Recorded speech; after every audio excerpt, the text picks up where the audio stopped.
సంబంధించి ఒక ప్రణాళిక చేసుకుందాం. గతంలో ఆ ప్రభుత్వానికి అటువంటి ఆలోచన లేదు కావచ్చు, మీకు కూడా అటువంటి ఆలోచన లేదు కావచ్చు అని చెప్పినాం.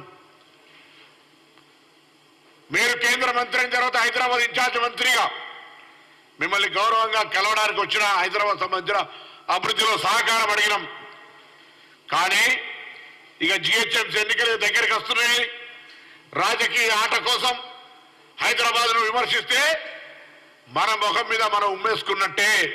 హైదరాబాద్ బ్రాండ్ ఇమేజ్ కాపాడడానికి, హైదరాబాద్ అభివృద్ధి చేయడానికి, హైదరాబాద్ ఈ జిహెచ్ఎంసీ 10 నుంచి ప్రాతినిధ్యం ఇస్తున్నటువంటి పార్లమెంటు సభ్యుడిగా, కేంద్ర మంత్రిగా, కేబినెట్ మంత్రిగా హైదరాబాద్ ప్రయోజనాలకు, హైదరాబాద్ ప్రజల సమస్యల కొరకు, హైదరాబాద్ అభివృద్ధి కొరకు ఏం చేసారో చెప్పమని సందర్భంగా బహిరంగంగా నేను ప్రశ్నిస్తా ఉన్నా. మేము ఇలా కాంగ్రెస్ పార్టీ పక్షాన అవేం లేకుండా గత 6 నెలల కింద నుంచి రాగానే మొత్తం హైదరాబాద్ నుంచి మొత్తం నిర్లక్ష్యం చేసినట్టుగా, అభివృద్ధి కుంటుపడ్డట్టుగా, అంతకుముందేమో కుందేళ్ళే కురుకుతురే మేము తాబిల్లెక్క నడుస్తున్నట్టుగా మాటలు మాట్లాడుతూ ఉన్నాడు.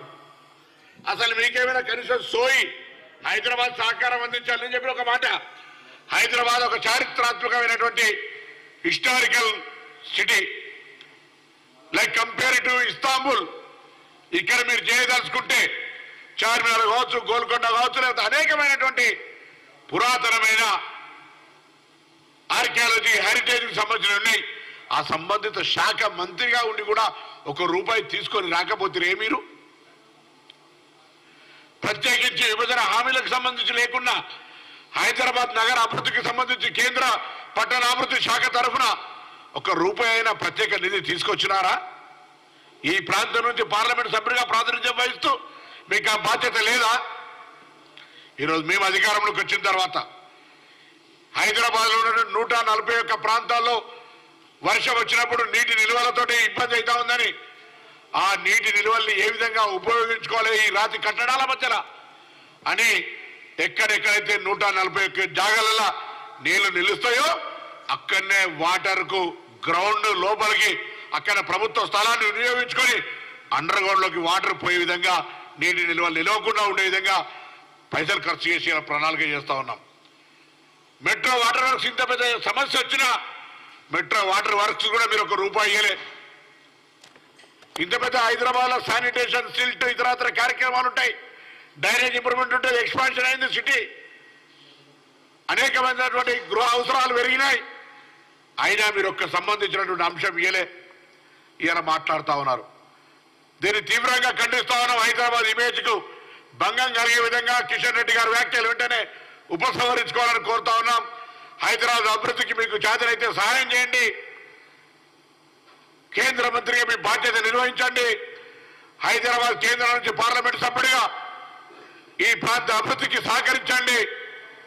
రాష్ట్ర ప్రభుత్వం నుంచి గౌరవ ముఖ్యమంత్రి గారు కావచ్చు, ఇక్కడ రాజకీయాలకు అతీతంగా ఇన్ఛార్జ్ మంత్రిగా మీ దగ్గరకు వచ్చి ఇక్కడ సమస్యలు చెప్పడానికి సిద్ధంగా ఉన్నామనేటువంటి మాట చెప్తా ఉన్నాం. మీరేం చేయరు. ఎన్నికల రాజకీయం కొరకు వాతావరణాన్ని కలుషితం చేయడానికి, లబ్ధి పొందడానికి రాజకీయంగా తప్ప. ఇవాళ ఇక్కడ పెద్ద గాంధీ హాస్పిటల్ ఉంది, రండి. హాస్పిటల్ మళ్ళీ సరైన విధంగా ఇంకా ప్రజలకు సేవ చేసే విధంగా ఉస్మానియా హాస్పిటల్ ఉంది, నిమ్స్ హాస్పిటల్ ఉంది. రండి, ప్రభుత్వ పరంగా వైద్యాన్ని హైదరాబాద్ ప్రజలకు దగ్గరగా తీసుకుపోయేటువంటి ప్రయత్నం చేద్దాం. ఒక ప్రత్యేక ప్యాకేజీ ఇదండి. హైదరాబాద్ ఆహ్లాదకరంగా ఉండాలి. పార్కుల అభివృద్ధికి సంబంధించి, ఎంటర్టైన్మెంట్కి సంబంధించి రండి, ఒక ప్రత్యేక ప్యాకేజీని తీసుకురండి. హైదరాబాద్ ఐటీ రంగంలో అభివృద్ధి చెందుతా ఉంది. పెరుగుతున్నటువంటి అవసరాలు, రవాణా సౌకర్యానికి అనుగుణంగా ఇన్ఫ్రాస్ట్రక్చర్ క్రియేట్ చేసుకోవడానికి ప్రత్యేక నిధులు ఇవ్వండి. హైదరాబాద్ మీద శ్రద్ధ ఉంటే అవేం చేయకుండా ఊరికేనే మాట్లాడితే ఎవరు చూస్తూ ఊరుకోరు. నేను అడుగుతున్నా మళ్ళొక్కసారి, కేంద్రము 10 సంవత్సరాలుగా కాంగ్రెస్ పార్టీ ప్రశ్నిస్తోంది. ఇలా భారతీయ జనతా పార్టీ ప్రతినిధిగా మీరు ఇక్కడ ఉన్నటువంటి పరిస్థితుల్లో 10 సంవత్సరాలుగా తెలంగాణకు, అందులో హైదరాబాద్కు మీరు ఏం తెచ్చిరో చెప్పండి.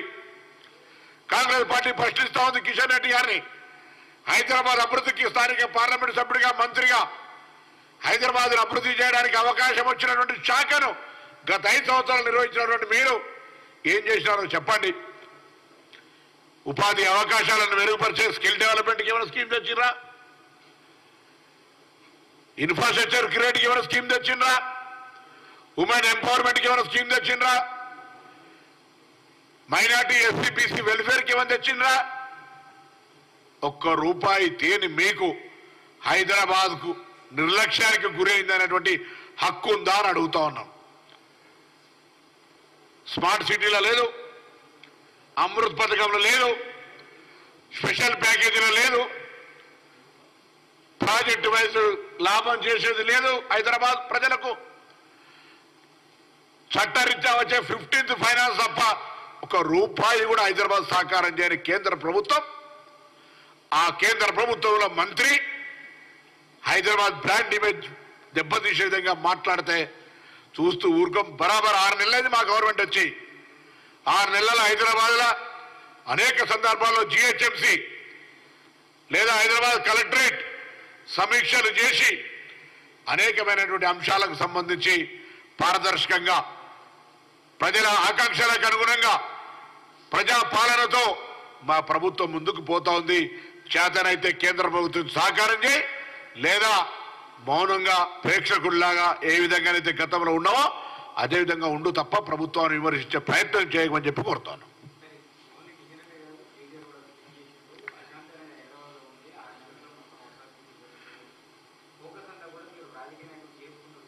దయ్యాలు వేదాలు వల్ల ఇచ్చినట్టుంది కేటీఆర్ మాట్లాడితే. నిన్నటిదాకా నువ్వు ఆ పనిచేసి రాష్ట్ర మున్సిపల్ శాఖ మంత్రివి, కేంద్రంలో స్మార్ట్ సిటీలో చేర్చుకోలేనంత ఒత్తిడి తేలేకపోయినావు, అమృత్ పథకంలో తీర్చలేకపోయినావు, హైదరాబాద్ నగరానికి బీజేపీ పైన ఒత్తిడి తెచ్చి కేంద్రం నుంచి ఒక ప్యాకేజీ తేలినటువంటి అసమర్థుడివి, సాక్షాత్ మున్సిపల్ శాఖ మంత్రివి, ఇలా హైదరాబాద్ గురించి మాట్లాడితే ఎట్లా? 10 సంవత్సరాలు మున్సిపల్ చట్టంలో ఏమో చేసినా అని చెప్పి మీరు అక్రమ కట్టడాలు కావచ్చు, భూ కబ్జాలు కావచ్చు, మొత్తం హైదరాబాద్ నగరం అంతా కూడా అస్తవ్యస్తంగా కావడానికి ప్రధానమైనటువంటి కారణకులు మీరే.